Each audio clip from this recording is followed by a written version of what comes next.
All right.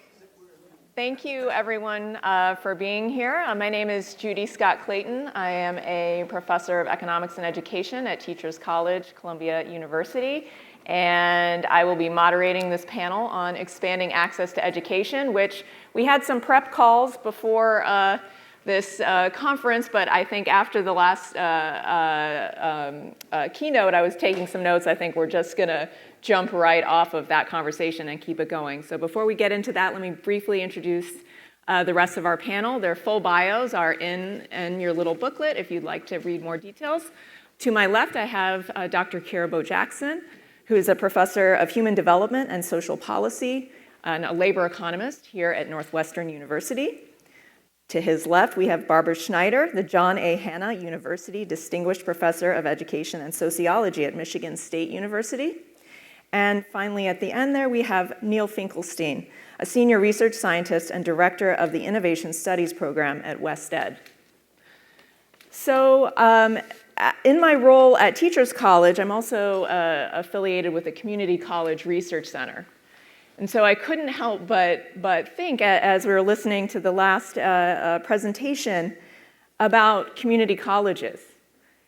And along the aspects of access to education that Dr. Agarwal was speaking of, community colleges seem to be doing pretty well on a lot of those metrics.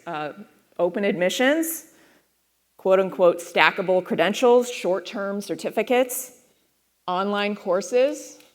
They're low cost. So I just looked up online a 3-credit course at Community College of Chicago would be about $400. So not that much more than potentially an online course. So have we already solved this problem? I mean, are community colleges just not getting the credit that they deserve?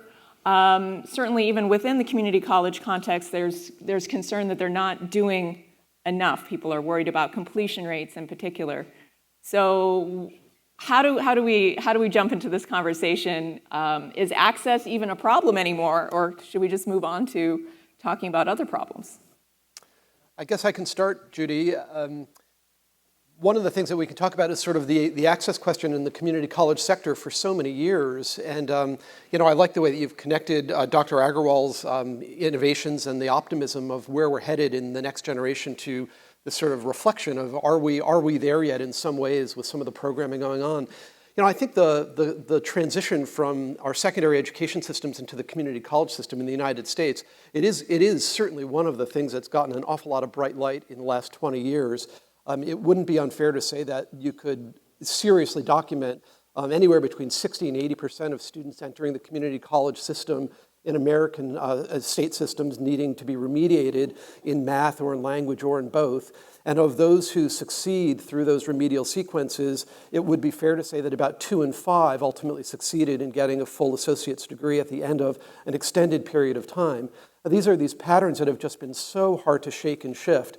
And I think for those of us who have worked on this transition between secondary and post-secondary ed into the community college system, we've all been searching for these pathways of not only the credentialing and the flexibility, but ways to see the students sort of where they are. They're older, they've struggled more in school, they are more mobile, they're balancing work and family responsibilities in real time. The indebtedness structure of sort of where do you find the time and the trade-offs of work are very, very significant. Not the least of which is they're coming into this community college experience in many regards just not sufficiently prepared in foundational skills. Having said all that, I think it is actually a quite optimistic time, and I think you can find systems across the country that have done many of these kinds of innovations, both on the structure and design of course pathways, the way that the badging work is taking hold, and a certain recognition that the pathway structures need to be well supported, not only with guidance and counseling and peer structures, but also with a recognition and a set of expectations that students will move forward and make it through with their badges and credentials intact. So I'm pretty optimistic, and yet there are still many systemic challenges ahead. Thank you. Well, I think that there are probably more challenges that we need to think about when we're addressing reforms that need to take place. So the condition of education just recently this week released its latest statistics on the numbers of students that are going to community colleges, numbers of students that are going to four-year colleges, and what populations they represent.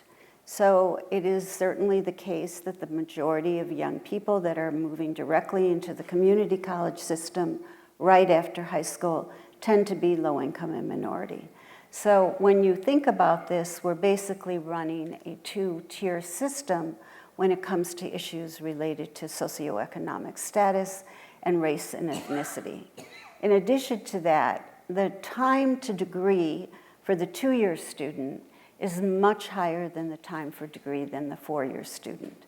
Not only that, but the proportion of money that is being spent to keep yourself in a two-year college, that proportion is higher than what it would necessarily mean if you were in a four-year institution.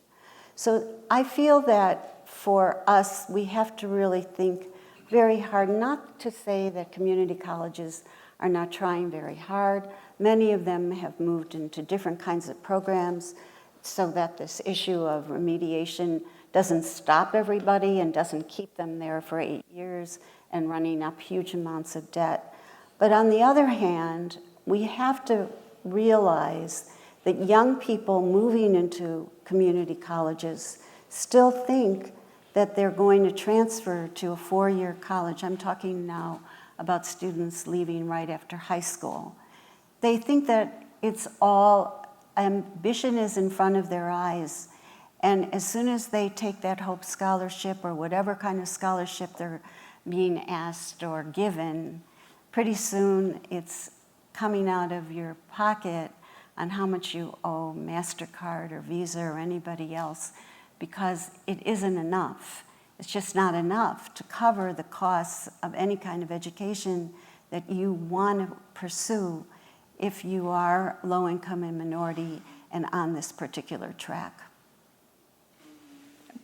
Do you have Sure, and I'll just sort of say, so most of my research is focused on the pre-K to K-12 space.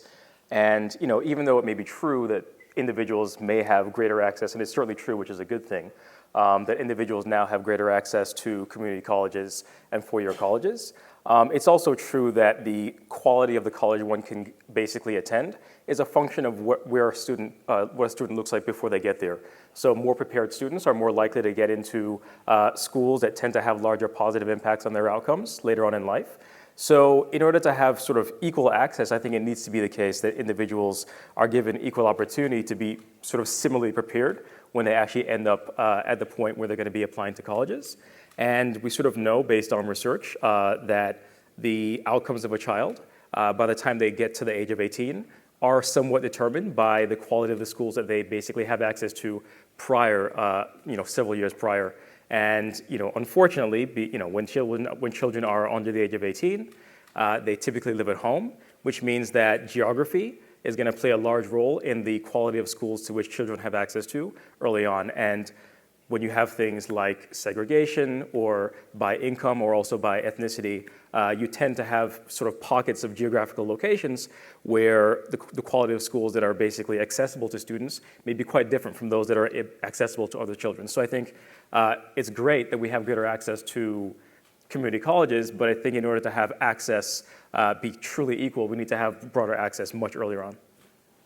Great. So this is bringing up a lot of sort of themes that I'm hoping we'll return to throughout this throughout the panel. And one is the distinction or sometimes the tension between ensuring access to something versus providing equal access to a full range of educational options. And the other thing that I'd like to turn us to now is in thinking about access, a lot of the conversation tends to be about cost as a barrier. But we can see, even in situations where there's a low-cost option, that doesn't necessarily remove all the barriers. So in thinking about, and this, we could think about it either in the K-12 context or in the higher education context, and thinking about the things that help promote student success, what are the other barriers besides cost? And I can speak to that too, but I would like to get your thoughts on that. So maybe thinking about the high school to college transition, for example.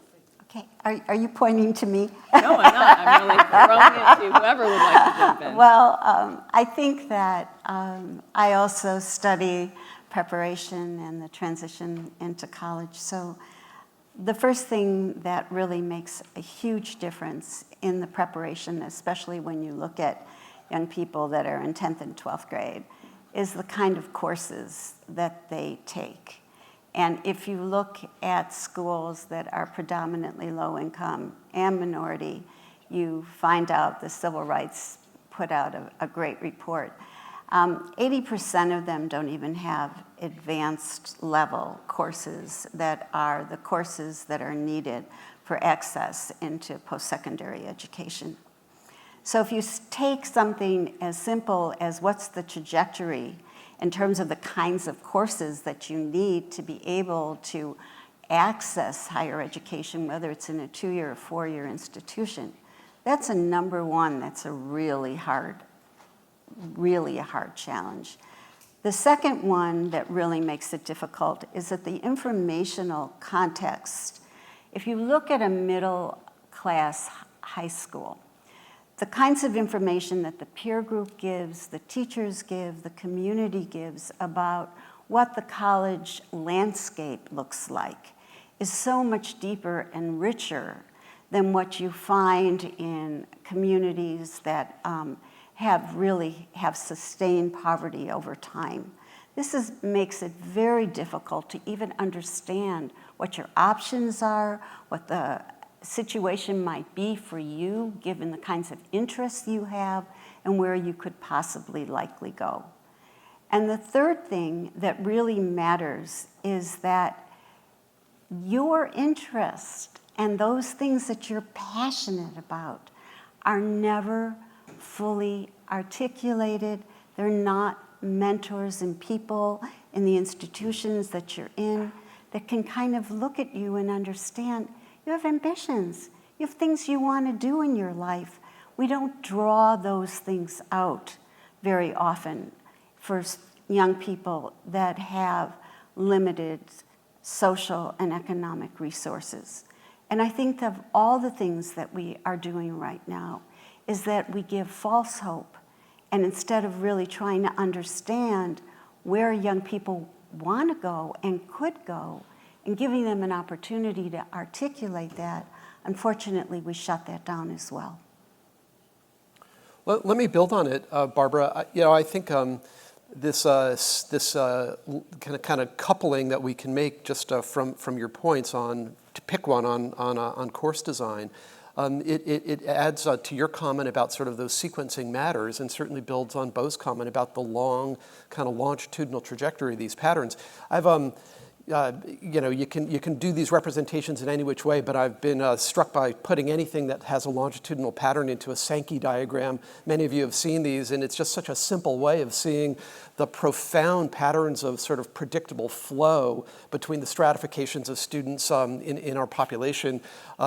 If you're not doing very well in high school and you're following a medical pathway through the community college system and there are fits and starts, the likelihood of ending up in a $17 an hour a medical assistant role for family health care is actually pretty likely. If you're more skilled and you have more advanced degrees, obviously your labor potential in job opportunities is so significantly different. The reason I say that these patterns are so stable and these diagrams show these consistencies is we track it back, and I guess that's the point that I want to really emphasize here. I'm as able to predict some of these outcomes in those early years of post-secondary from 8th grade course patterns in math as I am anywhere along these trajectories. And so we find ourselves constantly looking backwards. What is it about this really, really complicated 8th grade barrier to learning about algebra? What does it signal about foundations in proportional thinking and the kinds of opportunities that it raises?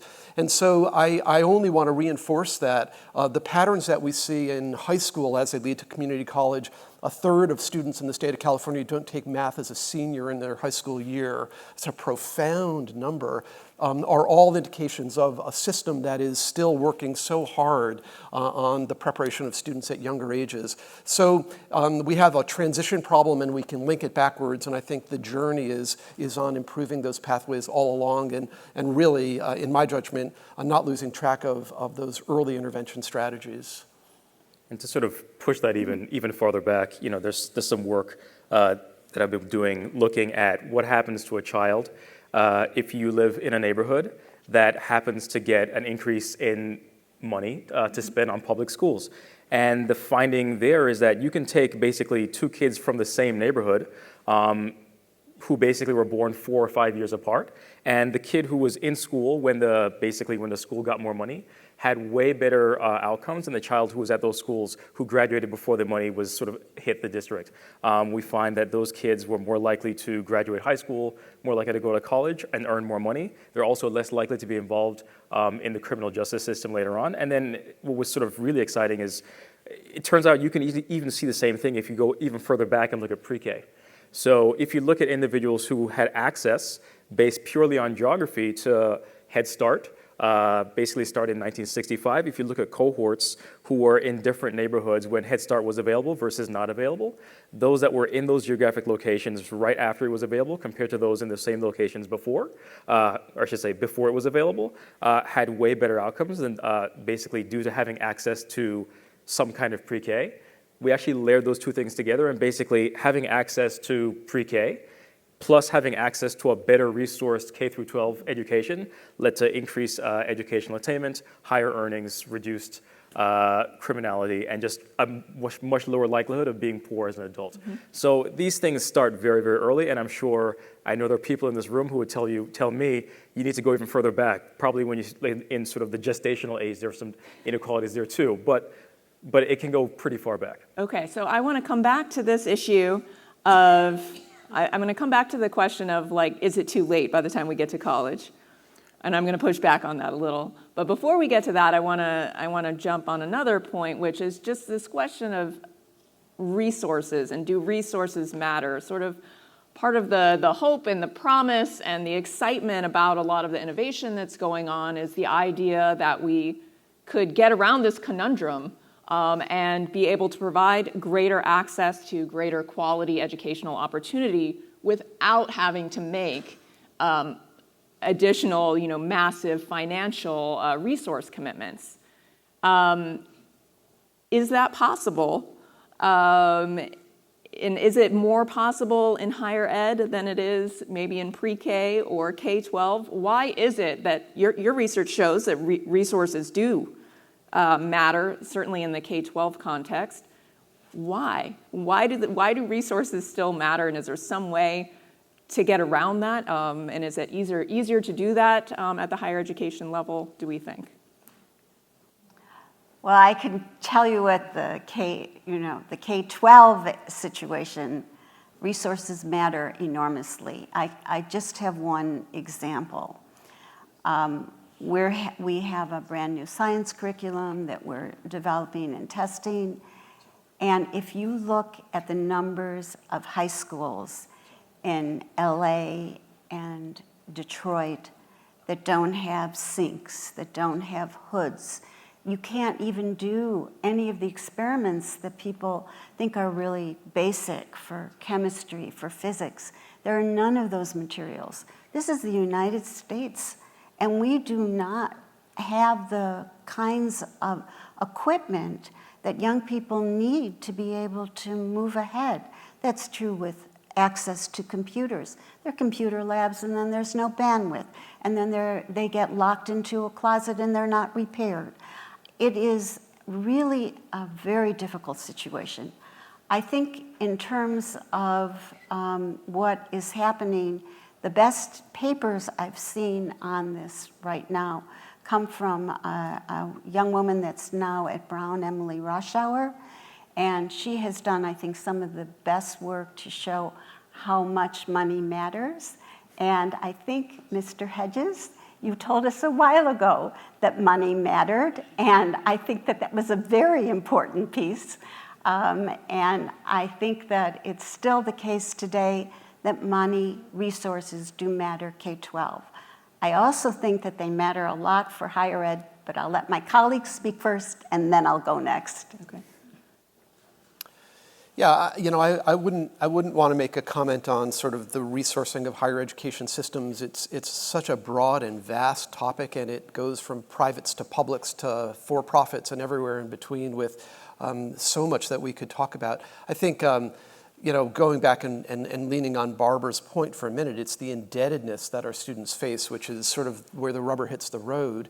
And you can look at the enormous examples of stories of the challenges that students face with, $20, $30, $50, $100,000 in debt coming out, and the work that's been done recently on challenging this assumption that the return on investment for these students and families is being found later on in their lives based on their trajectories. But it's a very complicated thing to untangle. I would only say that there are ever more examples of ways in which the systems are operating more efficiently.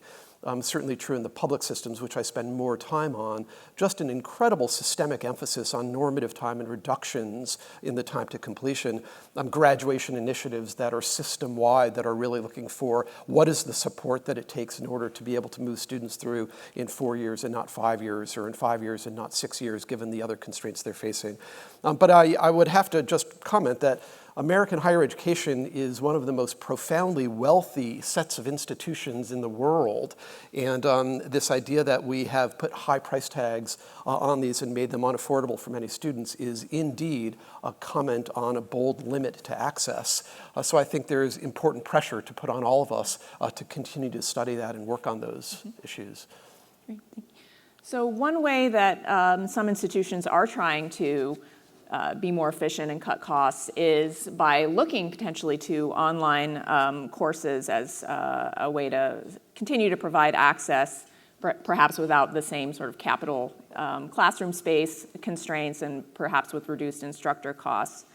But these new models can play out differently depending on whether we're talking about graduate students doing MBAs, for example, at Georgia Tech, where there's some very strong research indicating that really does improve access, and students going through those programs have positive outcomes. Again, returning to the community college context, the evidence on online courses has been discouraging, in part because of the high rates of dropout throughout the courses. Which brings me to another barrier I want to talk about, which, again, has struck me in the community college context, where there's sort of increasing recognition that one of the barriers that students face when they get to a community college is just sort of being overwhelmed with the number of options that they do have and not knowing how to navigate their way through those options. And so I'm wondering if any of you would like to comment on strategies or interventions, and potentially even using technology to help students navigate their way through educational systems, to get through those informational or advising barriers that may layer on top of preparation and financial barriers. I mean, one program that I'm aware of, I think is based right around here in Chicago, like 1 Million Degrees, for example, so this gets to the question of resources. So obviously someone has to pay for it, but it's basically a program that identifies children or kids who are going to college, community college specifically, and basically provides some amount of essentially just mentorship and guidance about not just navigating the higher educational landscape, but also just what life is like being a student and navigating that transition from being someone in high school to someone in college. And my sense is that the evidence on this seems to be very, very positive. The students are much more likely to sort of stay in, much less likely to attrit from college. And I think the likelihood of them transferring from the 2-year to the 4-year is much higher. And my sense is it's not a tremendously expensive program, but that sort of, I guess, human element is really important. And even just having someone physically available to talk to as one is going through the various hurdles that one goes through as one transitions is really important. So it's not just that you go through and talk to someone on day one for orientation, but having someone that you can just send an email to and chat with on a regular basis to talk through some of these issues, and maybe even provide referrals for people who may have other social issues involved. People like single mothers may need to have access to services. People may have mental health situations. They need to talk to someone to get counseling. So these kinds of someone who's able to sort of provide them with the wraparound services is really, really important. I think that could be very, very cost effective. Yeah, just building on Bo's comment, you may all be familiar with the College Promise Initiative. It's one example, and I think the reason I just sort of raise it is that it connects us a little bit to the chase for evidence that we talked about yesterday. This idea of College Promise were federal dollars that were distributed during the Obama administration and made available for kind of local consortia at the regional level to put together support opportunities around the local employment, local labor market structures, the community college in the area, and feeder patterns that would allow for some opportunities in structured ways. But it's the combination of things, and that's why I raise it, of sort of that weaving together or braiding together what component of the promise of employment was responsible for the success of these students, what component had to do with the coaching that was provided. There were colleges that opened up financial aid offices on weekends and evenings because it turned out that that was actually more helpful to people than them being open from 9 to 4 on weekdays. There were nudges that were provided through text messaging services that announced counseling opportunities for students as opposed to single appointments. There were opportunities for putting together group counseling and peer structures that gave students a set of awareness. There are modifications around parking on campuses. It's really interesting to sort of see in these sort of programmatic designs these small little pieces that come together to build and thread systems that are all intended, I think really, quite frankly, to experiment with the ability of these students the ability of the programs to support students in these really systemic ways, which is, I think, the point that Bo makes right, yeah. And I think that MDRC, pulling back, to this concept of evidence, has really, started to do some of the most experimental work on the community college. But your center at Teachers College has done amazing things with the CUNY system and other systems as well. Maybe you could even tell us a little bit more about that.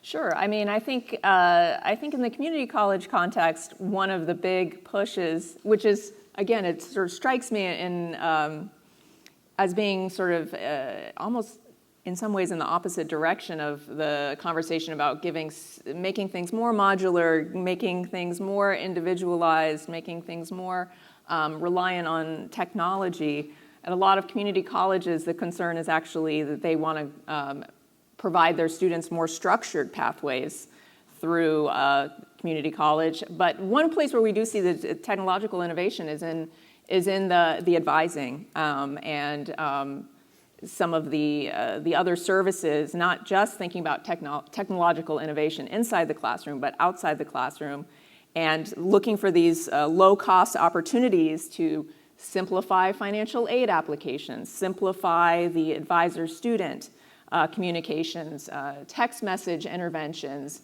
all these nudge-type interventions to make sure students are aware of where they can go for additional help. There are just a lot of informational challenges if you think about a student transitioning from the high school context where things are more structured to the college context where suddenly it's this open expanse of seemingly limitless opportunities, but not necessarily always a clear pathway through.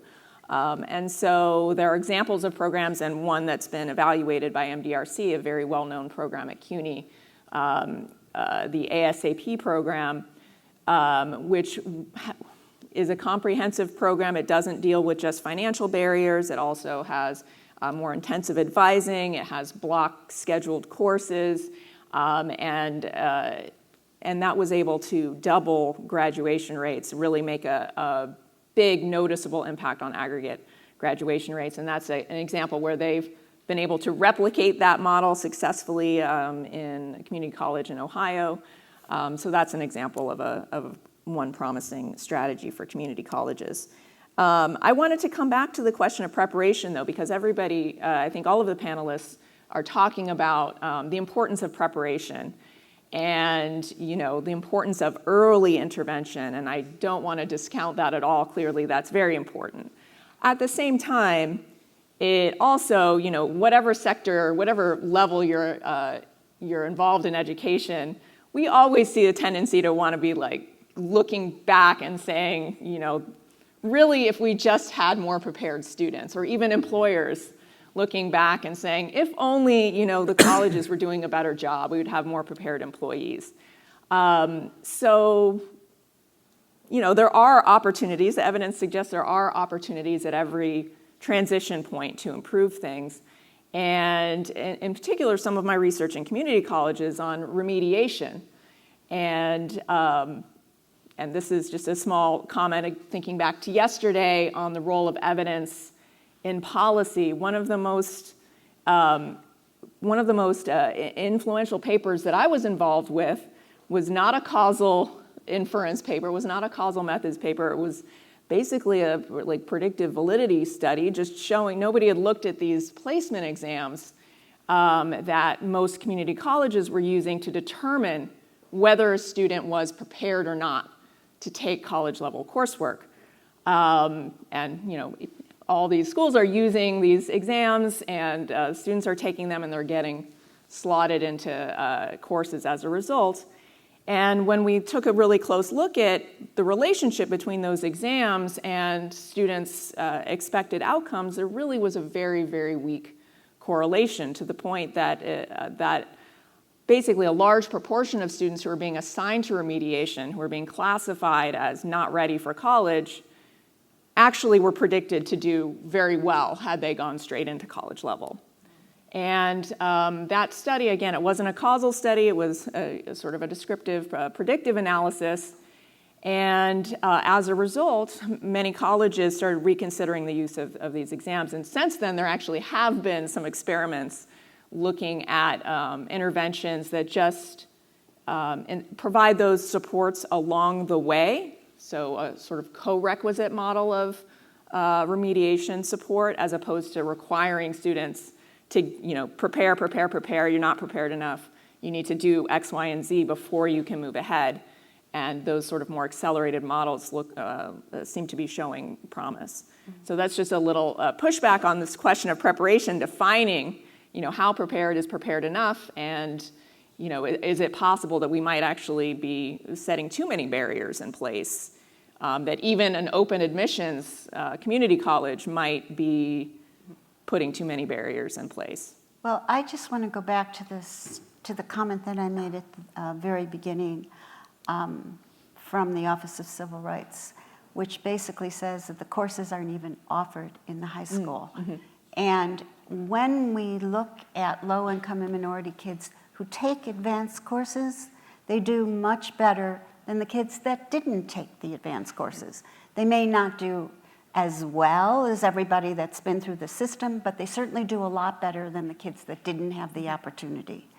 And I think that what we're seeing is that the gatekeeping mechanisms that operate within high school and in middle school make it very difficult for different populations to succeed and move ahead.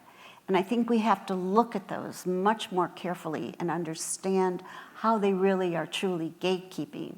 Because if you took the student who took the advanced level, math course, got through Algebra 2 without taking it 3 times and having to take it for credit recovery over the summer, and then still never getting it right, you would see that they're the ones that are doing well on these tests that they have to take when they enter community college. So I think that the kind of work and evidence that we need to understand this process, we have to get what Neil, I think, really talked about, these predictive models for different subgroups, controlling on the kinds of high schools that you went to, so that these models that are currently in place with the kinds of experiments, we could start to estimate a little bit more carefully how we could think about what they needed before they took the test, so that basically we wouldn't have these wide variations if we had a better understanding, like if we interceded in a much earlier stage. like you've said. So I mean, also just sort of add to that, I think, I mean, also to respond to your point, I think there's questions of preparation, which absolutely do matter, but there's also questions of whether, given someone's level of preparedness, they're actually performing up to their potential.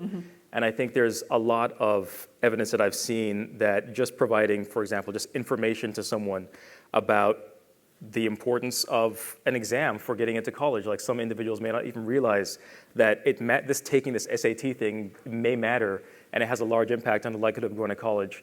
Providing that information can increase someone's effort and actually make them perform better. But if you didn't, without the information, you just look at them, you see their test scores, see, oh, well, they're not up to the task. But in fact, there was sort of some informational problem there that was leading to them underperforming. And also, their same thing about understanding that if you work hard, you can go to college.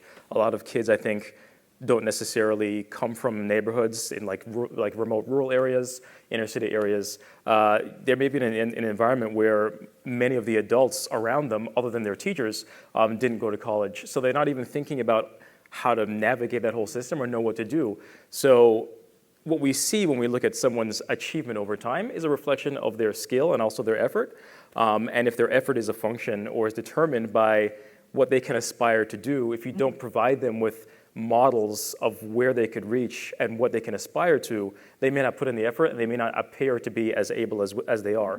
So I think they definitely do matter. I've seen scenarios, so for example, talking about this access issue, one of the first paper I ever wrote was looking at a program in Texas where they basically provided open access to advanced placement courses, and they basically started paying students and teachers for passing scores on these exams. And it was targeted to schools that had very high shares of low-income and ethnic minority students. And what I found there was that students were much more likely to take these AP courses. They're more likely to go to college. They graduated college at higher rates, and they actually earned more money later on. And these were populations that tended to have low levels of college going previously. So this is a scenario where I'm sure they acquired some skills to the AP program, but I think having open access and providing them sort of incentives and encouragement to take these AP courses had a big impact on their likelihood of doing so. So I think that I think was a clear illustration of the fact that it was not too late. But certainly, when you think about the students that have benefited from that, it wasn't the students who are at the very bottom of the achievement distribution coming in. It was sort of the moderately well-prepared students who were able to benefit from that. So I think there's certainly a lot we can do in the later stages to help students who are on the margins of getting across these hurdles. But we still also have to make sure those that are at the bottom can get to be in that sort of bubble range where these marginal impacts can be realized. Let me just build on it a little bit, Bo. I think the example that you provide is absolutely right. The point that I want to emphasize is just how profound some of these preparation challenges are. I am in school sites all the time, and I'm on college campuses watching the remedial courses, as Judy said, be less in vogue with more complicated multiple measure systems and more of a tendency to place what we believe is more accurately. And at the same time, you step into a college campus at 8 o'clock on a Wednesday morning in July, and it's 100 degrees outside.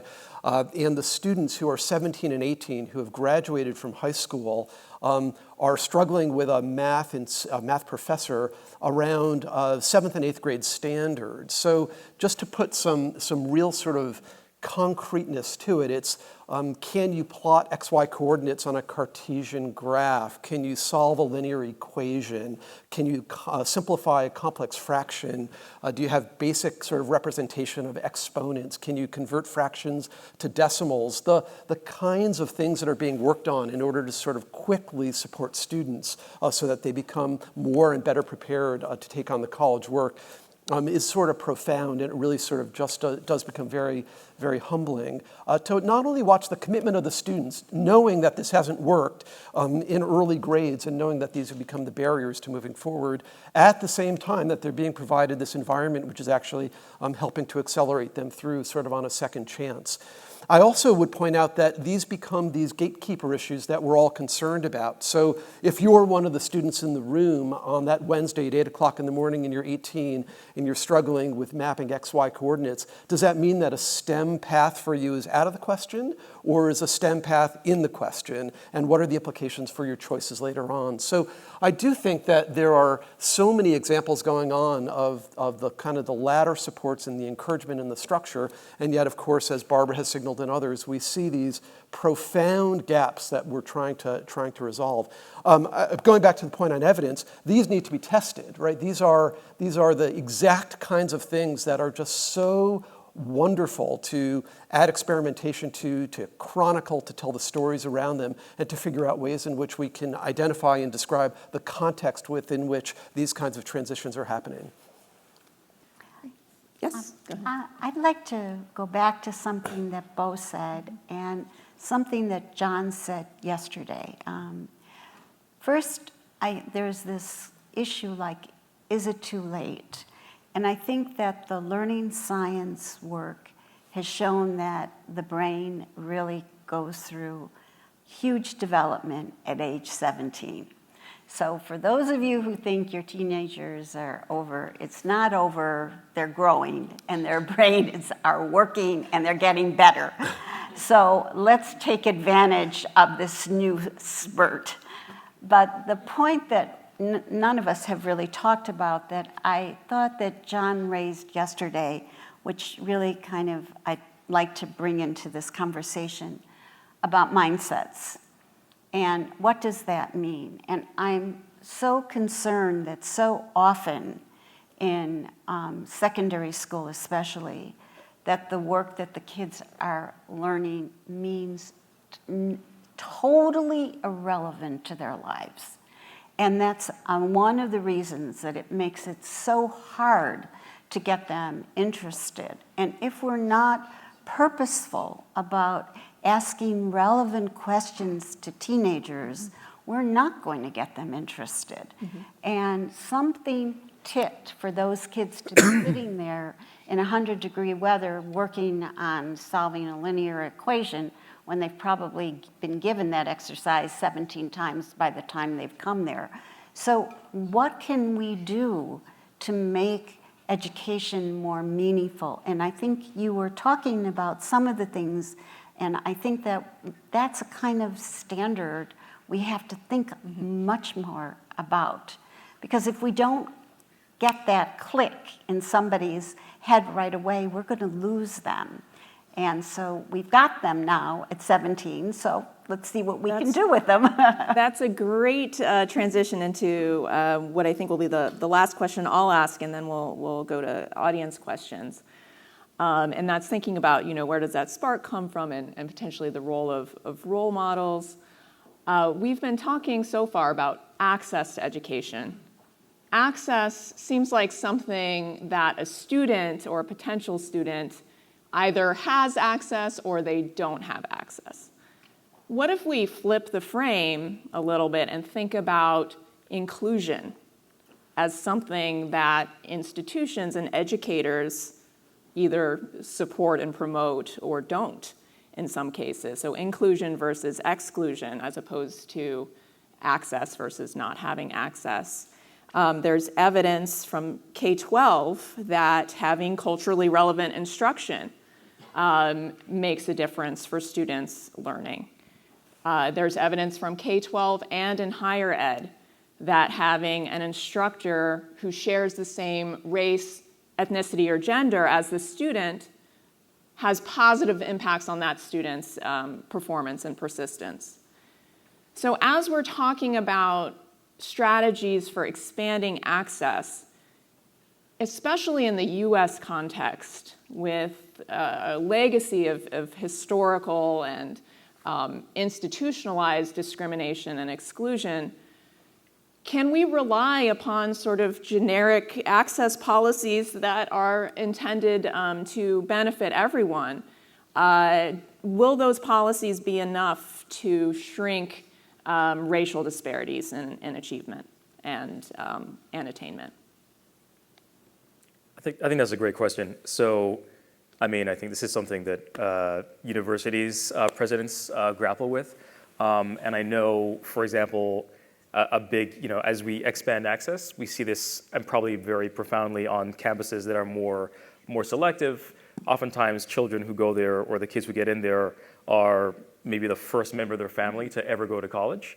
And the issues that they face are very, very different from that of their peers. And that leads to a whole host of feelings of not belonging, social isolation, and these are all deleterious to their mental well-being, and also I think in the long run potentially deleterious to their outcomes later on. So I know one thing that a lot of universities are trying to do, I know Northwestern is doing some of this as well, is try to figure out exactly what services are required to help these students succeed. My sense is these are quite successful, at least in terms of self-reported measures, in terms of just making sure students of color, first-generation students, are provided with a network of basically similar students demographically who can talk about their issues. A lot of times the issues they're dealing with are just very different. They may have to deal with the fact that other students are all members of sororities or fraternities, and you have to pay fees for that. So there are like financial barriers that lead to some exclusion there, that are issues that the more affluent classmates just don't have to deal with. So there's a whole host of things that I think it's hard even as researchers or faculty to even anticipate barriers that these students face. And I think a lot of work is being done to try and help these students when they come in find a community of similar people facing similar issues, and just even having a connection to other people who've gone through that process before can be profoundly beneficial. Just knowing that there's a student who was there 4 years before, who came from a similar neighborhood, who faced similar challenges, actually made it through, can be very, very helpful to the well-being of these students. And I think we really can't talk about access, as you're exactly right, without making sure that when we mean access, that we basically have made these systems sort of ergonomic, that they're actually designed to accommodate students from various backgrounds. So it's all well and good to say, here's a seat, you have some money, but then once they get there, all these other barriers exist that would not necessarily be perceived as barriers for the typical student, but maybe quite large barriers for the atypical student. And I think universities, are getting better at that, but there's certainly some ways to go. I'd like to start by, there was a very interesting book by a woman by the name of Maya Beasley, who looked at issues of inclusion at Stanford and Berkeley. If any of you ever get a chance to read it, it's very worthwhile, about how two of these very prestigious universities deal with these issues of inclusion very differently. And it really is the situation that if we understand inclusion, the work by Eppenshay, we have so many of these people who've talked about the importance of how we build inclusion in higher education. I would like to say there's one part of the story that we don't want to talk about, because the issues of affirmative action, the very first cases were about the common good. We do these things for the common good. And I think sometimes that it is the case that we don't recognize the importance that this is for all of us to be able to do. So no, I don't think that the issues of access and the issues of inclusion are solved. I don't think they're solved at all. I think that our structures are basically still making it very difficult for people to get into different places. It goes back to the very beginning of our conversation. Just look at the numbers of low-income and minority kids that are going to two-year institutions and not four-year institutions, and how that varies by money. We have got to make a change, and we have to make sure that the students that are in four-year institutions graduate in a timely fashion. The people that go to two-year institutions don't spend 8 years trying to get an associate's degree. And I think that it's time for us to really realize it's in all of our good, it's in the common good to make this happen. Great. I think that's a great point to pause our panel here and take some questions from the audience. Hi, I'm Christy Johns. I'm a visiting scholar here at Kellogg. I am curious of the role of social capital in what you've been speaking. I think it's kind of this overarching or interweaving thread, meaning the resources that are embedded in one's personal networks and how that can help them navigate the education process. On a personal level, it is the relationships and connections that I've been provided that have dramatically changed the trajectory of my life and have made it even possible for me to be in this room talking to you. So I would love to know where you see social capital playing within the different areas where you are researching and working, and how network technologies can help to facilitate and make that accessible to more.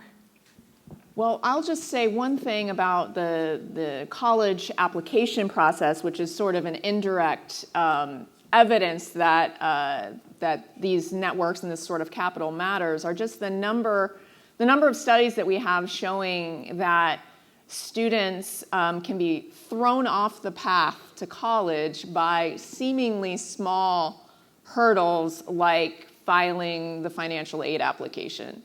And there are some who would hypothesize and argue, well, how can filling out this form possibly be a determining factor in your decision to go to college or not, which is a huge lifelong investment. How could something like a form make that big of a difference? Social capital networks, information is part of the potential explanation, but whatever the explanation, there's evidence that when students get assistance, or potential students get assistance filling out these forms and submitting these forms, that it does induce them to enroll in college. There's a randomized control study, very influential study of families who had visited H&R Block to fill out their taxes, and they were randomized into groups that got either nothing or informational assistance or assistance in filling out this form. And the students and families that got the assistance in submitting the FAFSA were 8 percentage points more likely to enroll in college, and subsequently completed an average of 2 years and had higher educational attainment as a result. It wasn't just getting them in the door, so it really made a difference. And to get 8 percentage points, and it was sort of a technological intervention in the sense that it was utilizing, this technology that already had all their information and just sort of automating the process for them. So that's certainly, and there are other studies of similar, helping students surmount these seemingly small hurdles that seems to suggest, if you have networks, a lot of, well-to-do families, the technology is the hyper-involved parent. That is the technology. But there can be other ways to provide help and assistance to students to getting over those barriers, even if they don't come from a family that's got that college knowledge, as they say. Others want to? I would sort of just touch on that point without necessarily answering your good question. So I think social capital is really important, and I think it's underlying a lot of these topics is that issue. So, for example, I think the intervention I described in Texas, where teachers were basically encouraged to get kids into the classroom, get the kids who basically would otherwise not have been enrolled in these AP courses into the room. Part of what that is doing, I think, is kind of trying to accommodate for differences in access to social capital that they may have had. So more affluent families naturally are just kind of essentially forcing their kids or strongly encouraging their children to engage in these kinds of practices. What some of these interventions are trying to do is essentially trying to compensate for some of those differences in social capital. I've seen research sort of consistent with what you're saying as well, that basically children who go to college or students who go to college with a higher number of students from their same high school end up actually performing better. I think one clear explanation for that is once you get to college, there are more students that they're similar to you, and you have access. That may be, it may just be social support. It could also just be better information. So I think that all that is very, very important. So I think if we could find a way to sort of harness that or leverage that, I think that would be tremendously valuable. And I think that's a great sort of promise of potential technology in the future. I think that when I was tying into your question, which I thought was really very interesting, was more about these personalized social networks that people have and the study of these social networks, which has really taken off in amazing kinds of ways.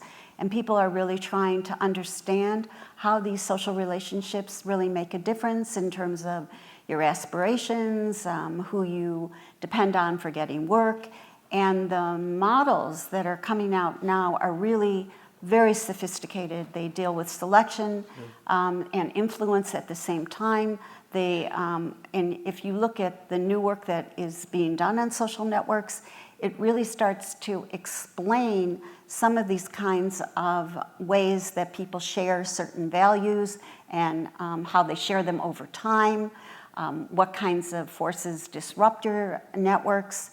I think that if you look to the future, this is something that we're going to see a lot more of because people understand that these networks, whether, Grandin Vetter says it's weak ties or strong ties, that it is really something that is going to become very important, especially because our society is so diffuse and it's so hard to kind of identify close people, especially as young people mature and they move out on their own.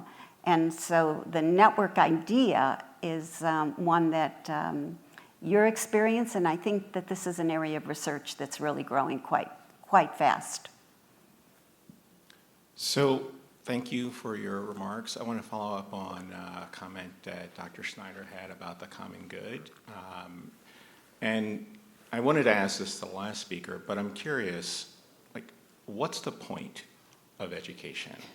Right, so we're talking about access, we're talking about modularizing these things, and yes, people will have more, live longer, accumulate more, et cetera, but fundamentally I'm curious if each of you could say a little bit about what's the point?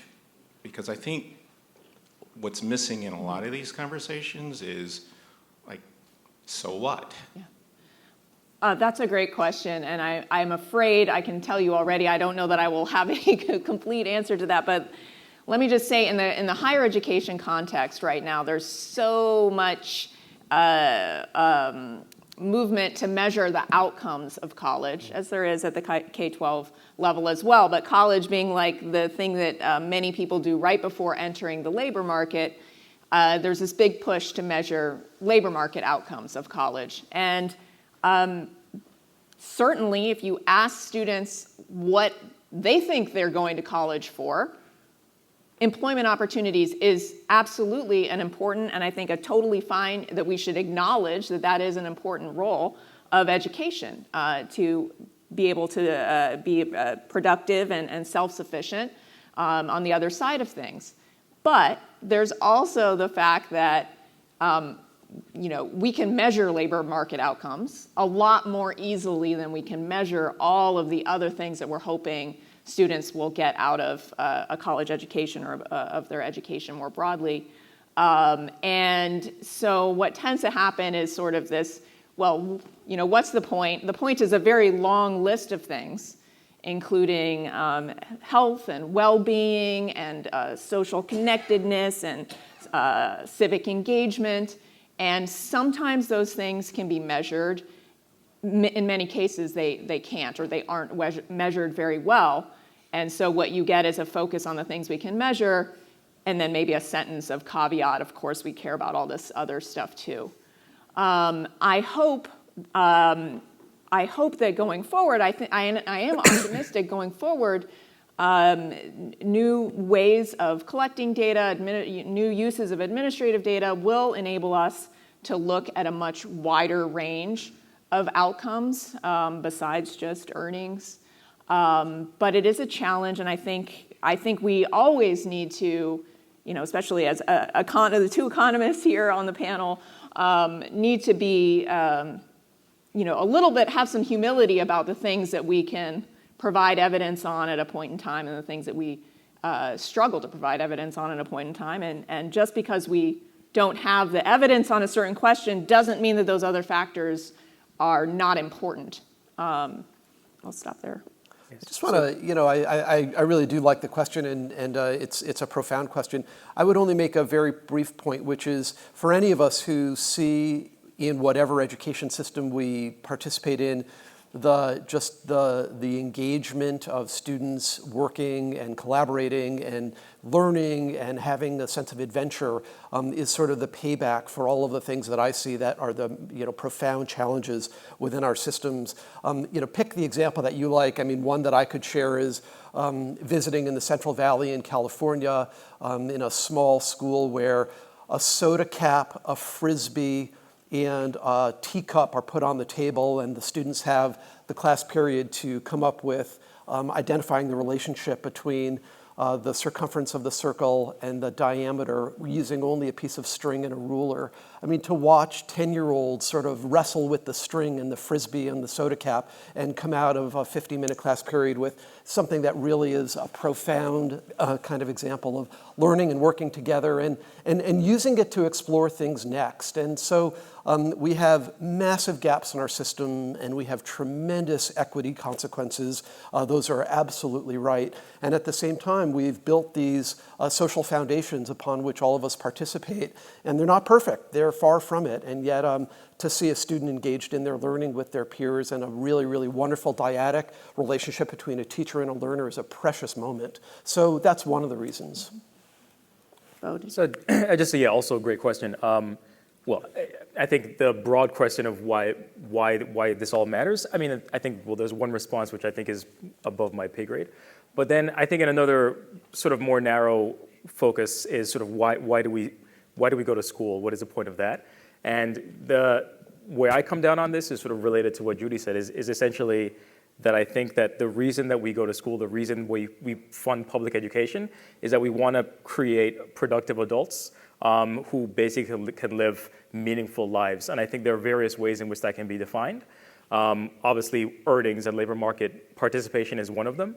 But there's a whole host of ways in which that can be done. So like one of the things, so one topic that I tend to write about a lot is the fact that in the K through 12 system, a lot of evaluations tend to focus pretty narrowly on test scores as the good sort of. And if you do that, then by implication, you're basically saying the reason you go to school is to have higher test scores. I spent a lot of my time pushing back on that.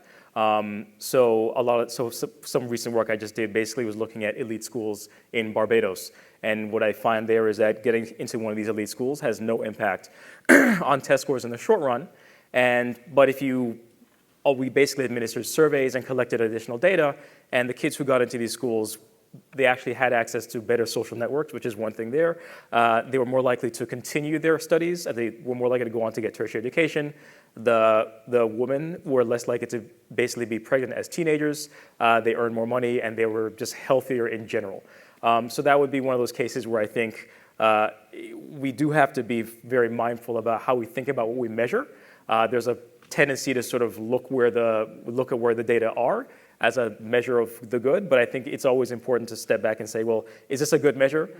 Is it a good enough measure? Are we missing something? And I don't know if we'll ever know exactly what that is, but it's a great question. I think it's food for thought.